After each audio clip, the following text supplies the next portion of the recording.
अगर आप चाहते हैं एक ऐसी एसयूवी जो कहीं भी जा सकती है, सब कुछ कर सकती है और आपको बेहद ज़्यादा आराम भी पहुंचा सकती है, तो शायद लंबे समय से टोयोटा लैंड क्रूज़र का नाम सबसे ऊपर आता है। कि आप जानते हैं अपने इस लंबे सफ़र में इस कार की आज तक 1 करोड़ से भी ज़्यादा यूनिट दुनिया भर में बिक चुकी हैं।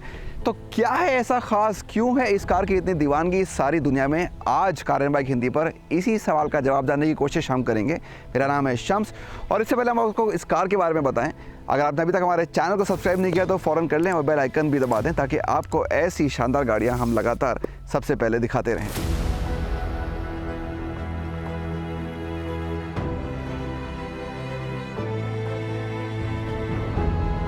तो आपने सड़कों पे भारत में बहुत सारी टोयोटा फॉर्च्यूनर ज़रूर देखी होंगी, लेकिन शायद लैंड क्रूज़र बहुत कम देखी होंगी क्योंकि इसके यूनिट बहुत कम हिंदुस्तान में आते हैं। और ये जो आप देख रहे हैं ये है इसका GR स्पोर्ट वर्जन, ज़्यादा महंगा मॉडल है।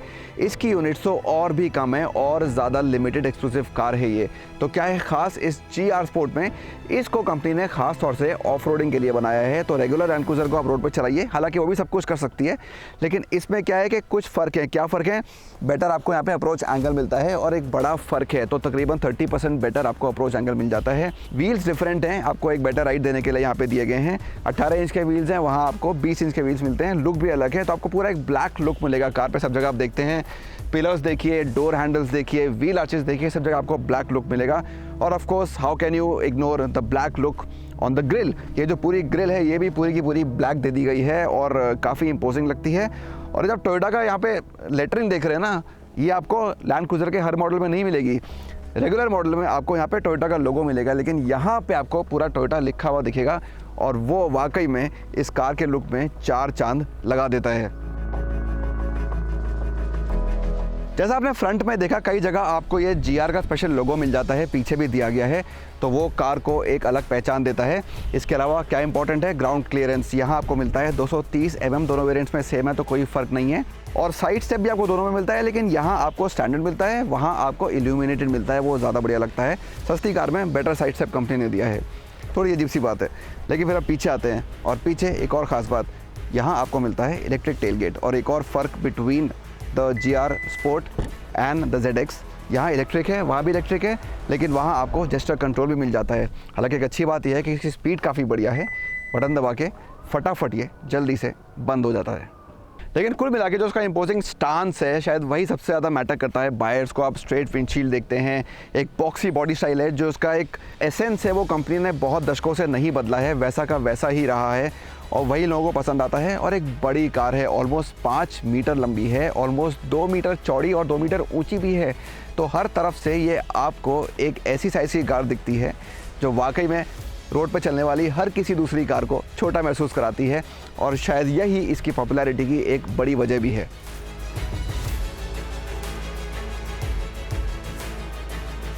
बाहर की तरह ही कैबिन में भी आपको कुछ खास GR के एलिमेंट्स मिल जाएंगे।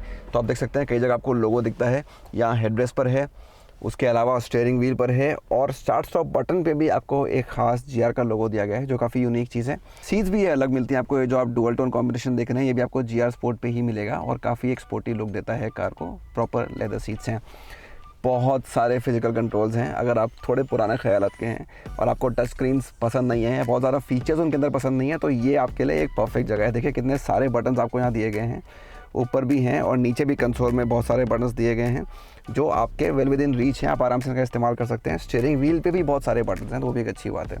करीब 12.5 इंच की टच स्क्रीन है, इसको हम टोयोटा लेक्सस की कई गाड़ियों पे देख चुके हैं। बहुत ज़्यादा फीचर्स नहीं होते हैं, क्लैरिटी भी इतनी अच्छी नहीं है, लेकिन इसमें आप अपना एंड्रॉयड ऑटो या एप्पल कारप्ले वायर्ड तरीके से कनेक्ट कर सके एक डिफरेंट लुक स्क्रीन का पा सकते हैं, वो एक अच्छी बात है। नए ज़माने की डिमांड्स को देखते हुए टोयोटा ने कुछ फीचर्स जोड़ दिए हैं जो पहले कार में नहीं देखते थे हम। उसमें क्या है, अब एक सनरूफ आ गया है, पहले LC में बहुत टाइम तक नहीं आता था। एक वायरलेस चार्जर कंपनी ने यहाँ दे दिया है, इलेक्ट्रिक पार्किंग ब्रेक भी है। तो एक ज़्यादा प्रीमियम एहसास देने की कोशिश करी है कंपनी ने ताकि ज़्यादा बायर्स को अट्रैक्ट कर सके, specially in a market like India. और उसके अलावा आपको यहाँ पे इलेक्ट्रिक फ्रंट सीट्स के साथ साथ वेंटिलेशन और हीटिंग भी मिल जाता है। और एक खास बात है यहाँ पे जो आपने शायद किसी कार में पहले ना देखी हो, जो वेंटिलेशन फंक्शन है उसमें ऑटोमेटिक फीचर भी है, यानी कार खुद ही डिसाइड करेगी मौसम के हिसाब से कि आपको किस तरह का वेंटिलेशन आपके लिए बेस्ट रहेगा।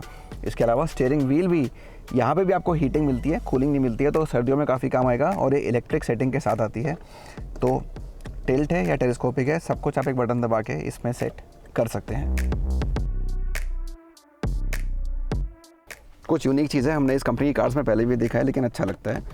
ये जो आर्मरेस्ट के नीचे स्टोरेज स्पेस है, आप यहाँ से भी एक्सेस कर सकते हैं, यहाँ से भी एक्सेस कर सकते हैं, और हाँ, पीछे से भी बटन दबा के आप इसको खोल सकते हैं, तो 3 तरफ से ये खुल जाता है। और एक बार आपको दिखा देता हूँ यहाँ पे किस तरह का स्पेस है। तो ये एक छोटा सा कंटेनर है, उसके नीचे बहुत ही डीप है और ये कूल भी है, तो बटन दबा के आप इसकी कूलिंग को ऑन या ऑफ कर सकते हैं।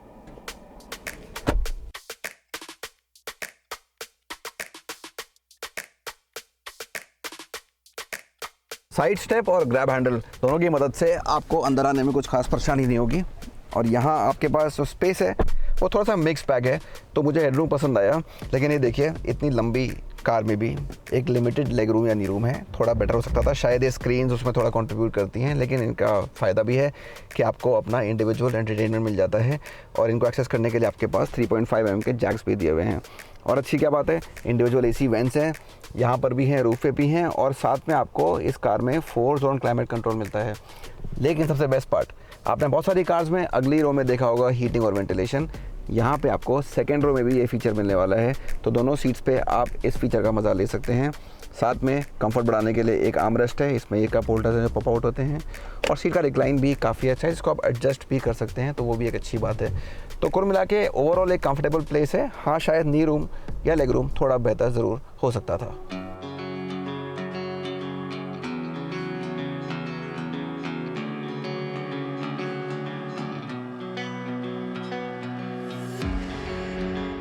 एक SUV की ड्राइवर सीट पे इससे बेहतर नज़ारा आपको शायद कहीं और नहीं मिलेगा। हम इतना ऊंचे बैठे हुए हैं और पिलर्स भी इतने बड़े नहीं हैं। काफ़ी बड़ी विंडशील्ड है, आगे भी और पीछे भी। एक ऑल राउंड 360 व्यू अगर आप चाहते हैं ना कि आपको साफ मिले, तो आपको यहाँ बैठ के मिलता है। इतनी बड़ी साइज़ की गाड़ी होने के बावजूद ये 2 मीटर चौड़ी गाड़ी है, 5 मीटर लंबी गाड़ी है, लेकिन उसके बाद भी आपको इसको चलाने में ज़्यादा डिस्कम्फर्ट नहीं होता है। आप आराम से इसकी साइज़ से एडजस्ट कर पाते हैं, क्योंकि आपको एक बहुत साफ व्यू मिलता है, वो एक अच्छी बात है। लैंड क्रूज़र के लंबे सफ़र में इस कार ने कई सारे इंजन देखे हैं, और जो नया मॉडल आया है इसमें लगा है एक 3.3 लीटर का 6 सिलेंडर डीजल इंजन। जी हाँ, ये इंपॉर्टेंट बात है, अब इसमें 6 सिलेंडर हो गए हैं इंजन में। और उसके साथ आपको ताकत कितनी मिलती है, तो पहले तो डीजल इंजन है, और उसके बाद आपको ताकत मिलती है करीब 300 bhp की। लेकिन जो मेन चीज़ है वो है टॉर्क, क्योंकि वही मज़ा है डीजल का, क्योंकि वहाँ आपको मिलता है 700 Nm का पीक टॉर्क, और वो आपको इतनी बढ़िया पावर या ताकत देता है या पिकअप देता है कि गाड़ी चलाने में मज़ा आ जाता है। तो एक भारी भरकम कार जिसका वज़न बहुत ज़्यादा है, उसको भी ये काफ़ी आसानी से आगे बढ़ा देता है। तो पिकअप टाइम भी काफ़ी फास्ट है, एक्सेलरेशन काफ़ी क्विक है, और इतनी बड़ी SUV से आप एक्सपेक्ट नहीं करते हैं, लेकिन यहाँ आपको वो भी मिलता है। सबसे बड़ा सवाल, एक ऐसे शेप में राइड कैसी है, हैंडलिंग कैसी है, और क्यों लोग इस कार को चलाते हैं? क्योंकि ये बॉडी ऑन फ्रेम है, ये मोनोकॉक तो है नहीं, तो इसमें आपको उस लेवल का कंफर्ट मिलता है क्या? शायद यही जीत रही है इस कार की इतने सालों से, क्योंकि इसके बावजूद कंपनी आपको, टोयोटा के इंजीनियर्स आपको एक ऐसी चीज़ दे पाए हैं जो हैंडलिंग में काफ़ी हद तक बॉडी रोल को लिमिट कर देती है। तो हम इस कार को चला रहे हैं, यहाँ पे सीधा रास्ता नहीं है, काफ़ी वाइंडिंग रोड्स हैं, यहाँ पे भी हम कार को स्पीड पे टर्न कर रहे हैं, तो बहुत ज़्यादा बॉडी रोल का एहसास यहाँ पे नहीं हो रहा है। काफ़ी स्टेबल आप बैठते हैं, और उतनी ही स्टेबल कार सड़क से लग के चलती भी है। तो लगता है कि एक ठोस चीज़ है, जिस काम के लिए बनाई गई है उस काम को बखूबी करती है। और एक आरामदेह सवारी भी आपको मिल जाती है, क्योंकि यहाँ स्पेशली इस GR स्पोर्ट में आपको अडेप्टिव सस्पेंशन भी मिल जाता है। तो रोड अच्छा हो तो बहुत अच्छी बात है, लेकिन रोड अगर अच्छा ना हो, टूटा हुआ हो, तो उसके बावजूद भी कार एडजस्ट करती है, और जो झटके या जो भी अंडुलेशंस हैं उसको आप कैबिन में बहुत कम महसूस करते हैं इन द LC300। तो इस कार को चला के एहसास होता है कि एक के बाद एक आपको रीज़न मिलते हैं कि क्यों इस कार को लोग इतना चाहते हैं, और उसमें एक ऑफ कोर्स सबसे इंपॉर्टेंट बात है ऑफ रोडिंग। और हमने छोटा सा एक सैंपल देखा, हम बहुत ज़्यादा ऑफ रोडिंग तो उसकी नहीं कर पाए हैं आज, लेकिन इतनी केपेबल एक कार है, एक full time all wheel drive system है, आप स्विच कर सकते हैं बिटवीन 4 हाई एंड 4 लो, और वहाँ आप इंस्टेंट डिफरेंस महसूस करते हैं इन द कार्स परफॉर्मेंस।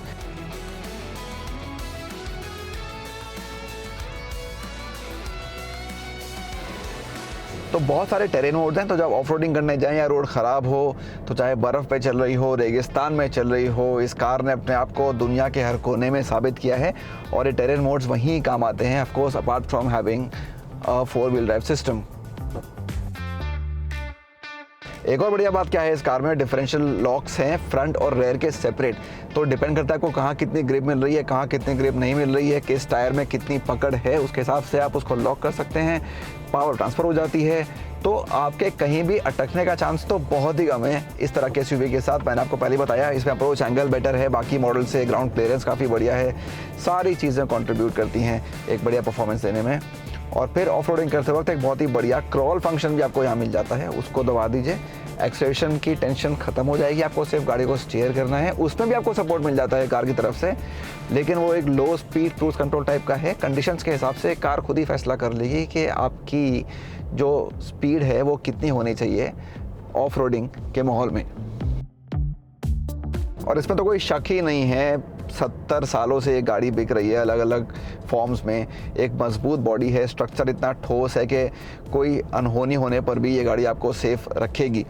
उसके अलावा इसमें आपको मिलते हैं एक नहीं दो नहीं पूरे 10 एयरबैग्स। तो भरे पड़े हैं एयरबैग्स आपको सेफ रखने के लिए इस एसयूवी में। और अब टोयोटा ने इसमें एडास फंक्शंस भी दे दिए हैं।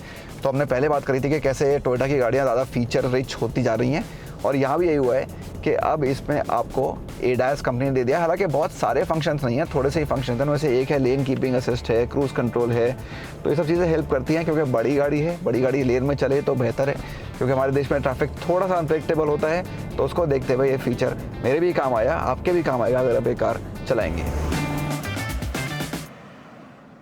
तो लैंड क्रूज़र की कैपेबिलिटी पे तो किसी को कभी कोई डाउट ही नहीं था। टोयोटा की रिलायबिलिटी भी बहुत ही बढ़िया रही है। 10 लाख किलोमीटर गाड़ी चल जाती है, लेकिन गाड़ी में कोई प्रॉब्लम नहीं होती है। दुनिया भर में हमने कई एग्जाम्पल देखे हैं। लेकिन अब क्या हुआ है कि इस कार को चाहने वाले और बढ़ने वाले हैं। वजह यह है कि जो लग्जरी और फीचर्स कंपनी ने अब दे दिए हैं लैंड क्रूज़र में, जो हमने पहले कभी नहीं देखे थे।